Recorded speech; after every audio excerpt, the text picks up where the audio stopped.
detail. Like, you're going to have to get a bit more personal. Like, oh, man, there's one time on a bike, I fell off and I scraped my knee, and that's why I never commit, never ever again to riding on a bicycle. And then maybe man's like, oh, okay, you know, that's a bit too much, but I guess I'll work with that. Well, it's like a bicycle riding you never forget. Now, Capitancito with an interesting choice this time around. Instead of going for the Gummer, gonna go for Dr. Mario. Capitancito does have a couple of characters in their arsenal, including Wolf, Dr. Mario, and the Gunner.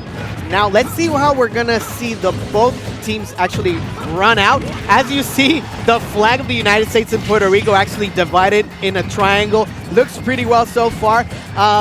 Looking slight advantage for the Dominican Republic, and we see a little bit of 1v1ing just to start up. Just as the flag was merging, kind of seeing that right yet there's not so much of a merging cohesive synergy right now. Like it's a bit wonky. You can definitely see that Team Yellow, right, the DR team is just confident. They're consistent. Oh, and that's kind of the gist of it. You know, if you're not comfortable, the kill setups are not just going to come to you. Now, do keep in mind, Rob is definitely a big body. That back air sweet spot from the Roy is going to be enough to take advantage of. Now, ReN manages to safely recover while 8BitMan tries to juggle a couple of Dominicans in his wake. Such a missed opportunity for an edge guard, but can he get the kill? Yes, he does. A good clean up air done by 8BitMan as he starts defending his teammate once again. Now, early lead just gets cut off short by another smash attack done. What a clean setup! Jeez, an up tilt to the back air. I'm starting to see some fireworks happening between 8BitMan and ReN. Chazz and Capitancito better watch out. This is an even game. I thought it was a little bit too close. Maybe a slight percentage for 8BitMan, but kill setups do not disagree with percentage. They don't care. Just as you're saying that, Yoma, we do see combinations done by Capitancito and Chazz onto ReN for 57%. A good dash attack to get off me by 8BitMan, who's just gonna start juggling the heck out of the Dominican Republic players. A good double-edged dance and a forward tilt is gonna be enough to take it. Oh my god, how lucky is ReN? Just actually getting a hit collision with the top, going past Roy the F-Smash.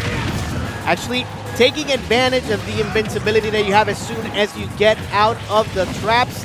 A good Rotom arm to actually set up some more damage in, and they're just comboing the heck out of the robot. There's just what's this? This is speed and precision right now being by the DR team. They understand what happens when you guard your launchers into your KO moves.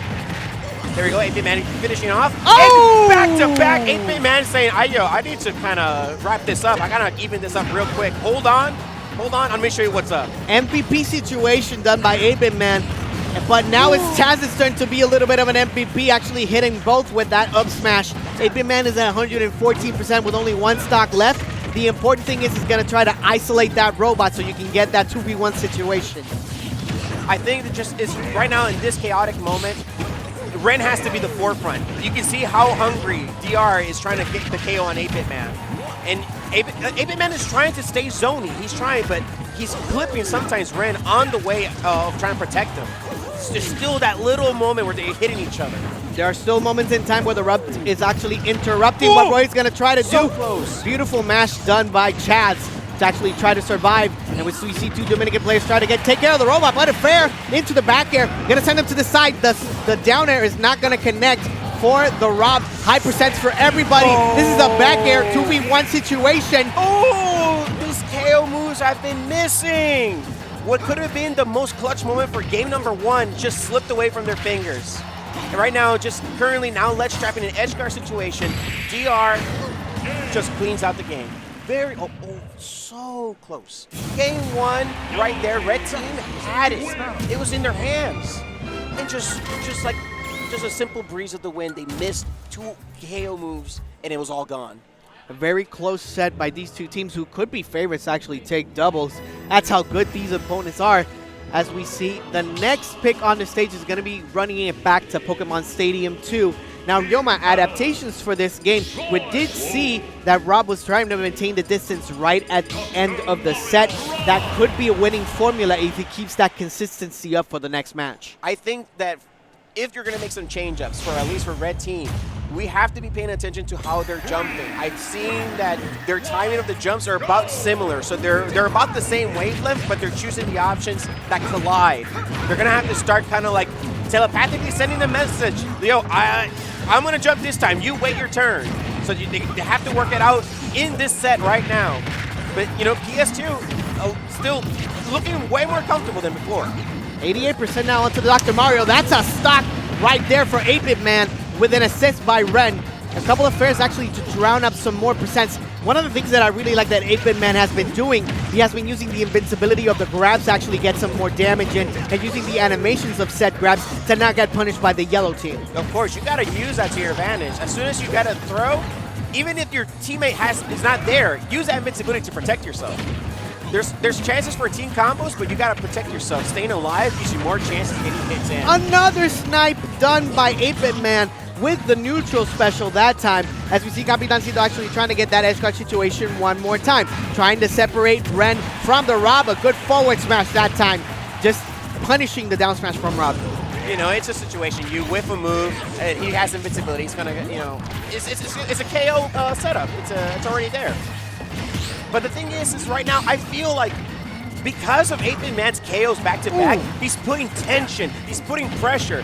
He's now making the yellow team be more aware about their attacks. Yeah, Capitancito actually stepping up to the plate that time, taking it with that backer from Dr. Mario.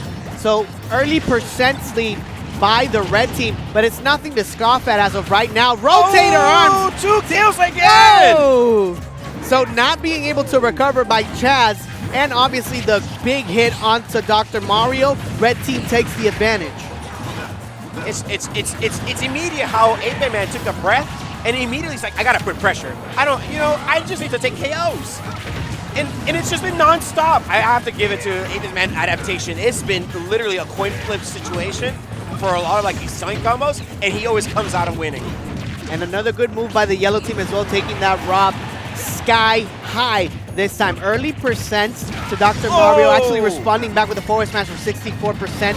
Trying to set up the situation one more time as ReN continues to be on the outside looking in.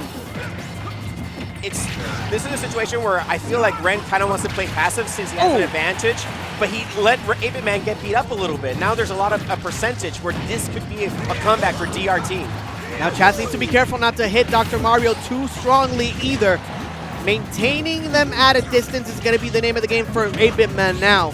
High percents for both characters. The laser snipe actually sending him out to the outside, trying to get that Zombear working. Unfortunately, the SD by Capitancito actually using the backer to eliminate Chazz's stock rather. A 2v1 situation the other way around for game 2. This is still kind of doable. If any of the red team does a misstep, this is just a chance for Capitancito to clutch it out.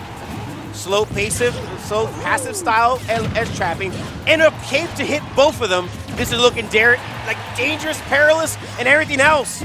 Oh my god, I just can't even look anymore. Oh, good backer. That's a 1v1 scenario. This is exactly what Capitancito wants right now.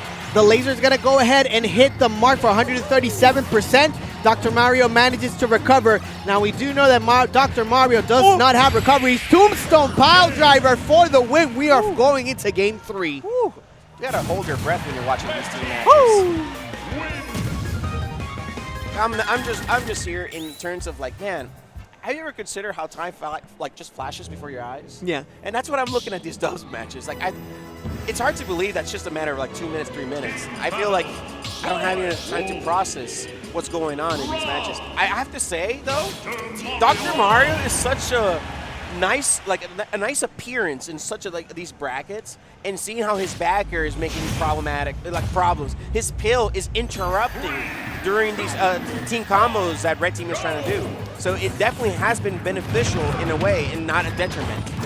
Yeah, but now just Rob getting cornered into 43%, actually try to respond back with a couple of combos of their own. Maintaining ReN on the outside is definitely going to be the name of the game. Let's see if they can focus on the robot as soon as possible so they can avoid being on that detriment early on. They were being sandwiched earlier a little bit, but now they're kind of like on the same side, trying to get control of the stage. But Chazz is doing a really good job of just keeping them out back into that left side of the stage. Oh, there's a back air situation. That's a little bit of a pressure situation. That was a mistake done by 8BitMan using down smash, actually sending ReN way too close to the outside and taking away that stock. So that's a bit of an SD by the red team. Nice patience by ReN, knowing that how close Capitancito was. there's a chance he could have killed, and the back air hits them both. Good call by him. Okay, so the up smash is going to scoop up the Roy. Not quite going to be enough to eliminate the Rob, so that's a good choice by ReN. They need to be careful, though. They have been getting hit a little too much. They need to be a little bit more defensive, I would think. It's so tough to try to capitalize on a throw, especially like if your teammate is being blocked out and walled out by the opponent.